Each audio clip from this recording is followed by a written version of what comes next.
It is cold in the shop today, but I haven't been out here in a couple weeks.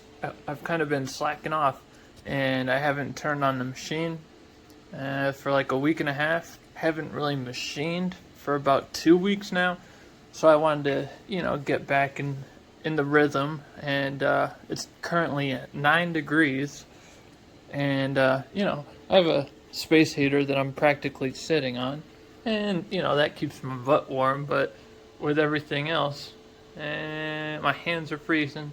My machine, I can tell, is cold, but I had it running for a little while. Yeah, it is just cold, cold, cold. But what I'm doing is making some knife handles, as I always do. Just got onto the second op. The next will be this chamfer here. Nice tool.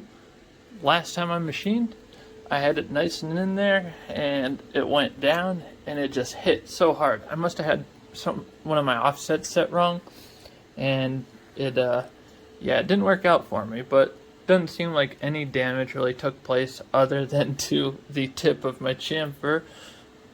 Hey, I'm all right with it.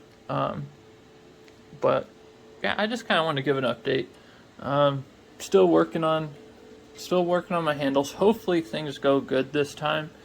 I'm still having a little bit of problems with the pin placement, but one of my buddies is showing me how to get it on nice and straight and not have those issues anymore. Pretty much one handle would be perfectly fine, and the other one would have the pins just in the wrong position slightly, and obviously you can't have that because, well, as you can imagine, 2 pins in different places on the handle doesn't make for a good flipping knife. So supposedly if I put the holes, the pin holes, the pivot holes on op 1 before I flip the part, supposedly that will fix the issue if I do the drill and the ream both on the first op. That should take care of my issues. So I'm testing that right now. Obviously I'm gonna have to hang up this camera and continue on and see how it works. So basically, when you guys hear me say op 1, op 2, basically what I'm talking about is the different sides of the handle or part that I'm machining. So obviously there's I'll use this little defect as an example. So this would be op 1, then op 2, and then op 3. Where my machine goes in 3 axis, you got X, Y, and Z. I have to keep flipping the part. So when I'm talking about the third op in this situation I have here, I'm talking about flipping the part just like that, so I can mill out the channel. And that is the last step in my process. Everybody's a little bit different on how they do things. All depends on the part you're making, or your technique. This is just how I do it. It works for me for the most part. Sorry. Gotta make sure that puppy's nice and tight. And then pretty much what I need to do now is take this gauge right here, and I'll put it in my machine, and I'll calculate my X, Y, and Z offset. Pretty cool stuff. I've posted it on my Instagram quite a few times, so if you don't follow me, give me a follow on there. It's at Patient Zero Balisong, just like everything else. Patient Zero Balisong. The only exception is my Twitter, which I hardly use, which is Patient Zero Bali.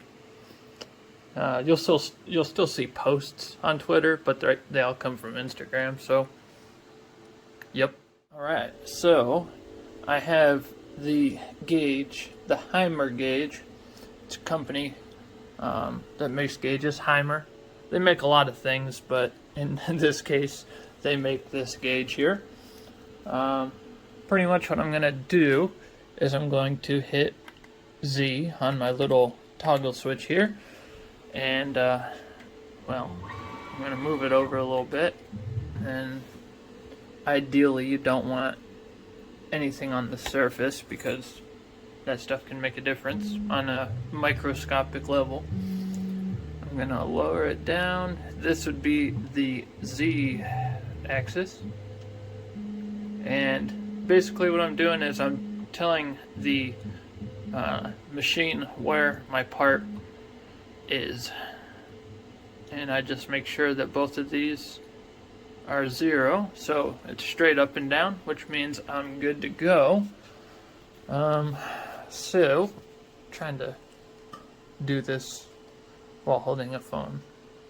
I'm gonna go to Z, click it. Now that's all zeroed out, and then I'm gonna do the same for X. And since this is a round part, it's a little bit more difficult, but not really. Basically, I'm just going to go until the gauge stops moving, and as soon as it stops, I'm going to let go. Slow it down a little bit.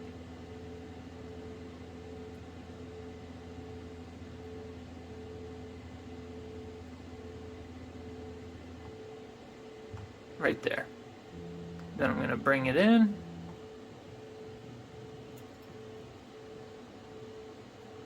Just like that.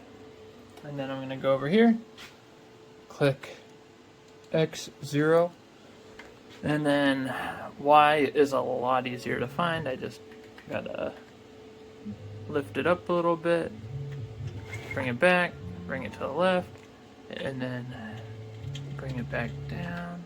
Make sure it's not gonna go in any of the pockets. You want a nice flat surface, ideally. All depends on the part you're working with, though. And I'm going to do the same deal with this bad boy. Just like that. I'll go to Y. And then, this is the part that I really wanted to show you guys. That's why I've kind of been hanging on to you. Not for the X, Y, and Z, but the other side of X and Y. So I'm gonna bring this in. I'm gonna raise it up a little bit. Bring it to the left. And you can see the gauge just starts moving. So again, I'm going to bring it down until it stops. Alright, here we go.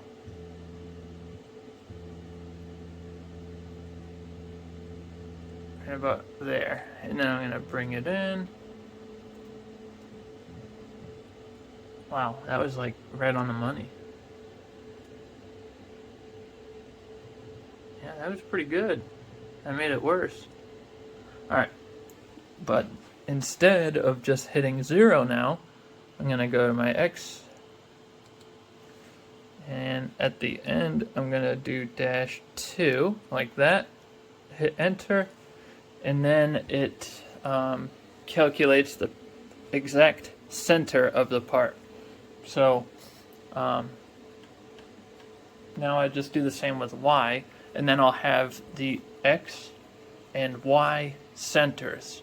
And when I start machining, I usually set everything to the center. A lot of people do the upper left-hand corner of the part. I just do the center. Yeah, so that's that. Now it's just time to fire it up.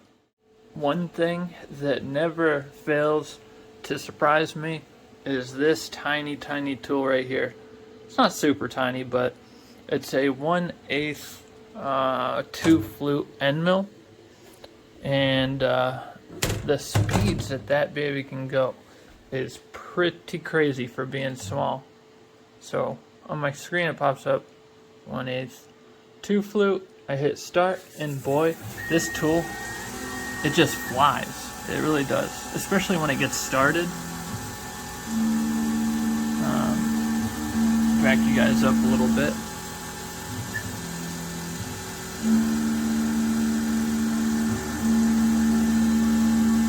Once it starts doing the full channel, it takes off some serious material very quick, very fast. And it shows me in real time where it's at, which I think is really cool. So it's going to take care of the pivot area first, and then it's just going to slide all the way down, back and forth, back and forth.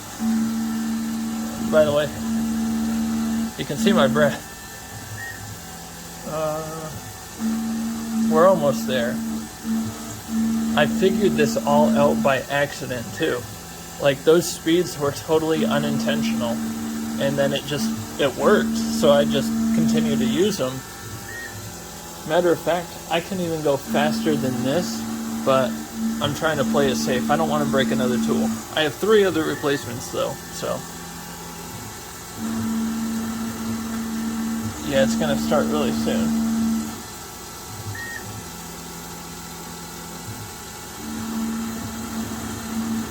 I should probably have, you know,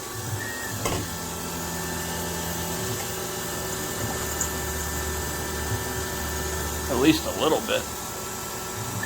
Alright, it's gonna start flying. Watch this.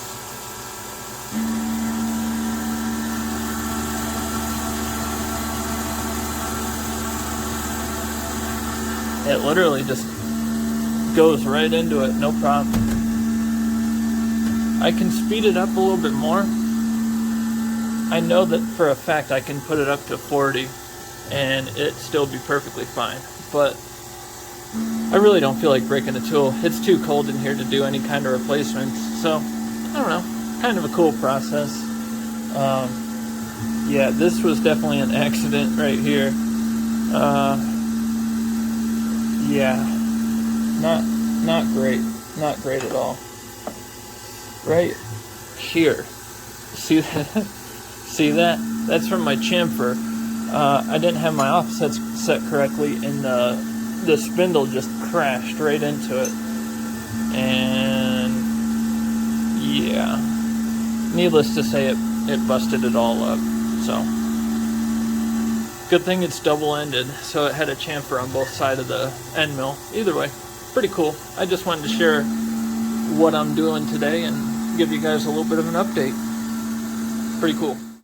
And this here is what comes out when I'm all done. This is the non-textured, obviously. I make these ones for like testing purposes because making the texture takes a lot of time. So if I do untextured, I'm able to test the part more quickly. And then once I get it right, I'll go back to doing the textures. But it's kind of blurry right now. Well, it's still really blurry. But this is the product that comes out. I'm machining another one right now, by the way. But yeah, I decided to add little prototype text to the bottom. Autofocus is not gonna, there you go. Prototype. I decided to do that because I have so many handles over here. It's kind of hard to differentiate them all. So that'll be a little bit more helpful. Hopefully this fits nicely, but that's really all I wanted to share with you guys. Hopefully I hope that you guys enjoyed this little video. I apologize if my finger was in front of the camera. I'm still learning this whole cell phone filming thing, so I appreciate you guys, and I hope to see you next time.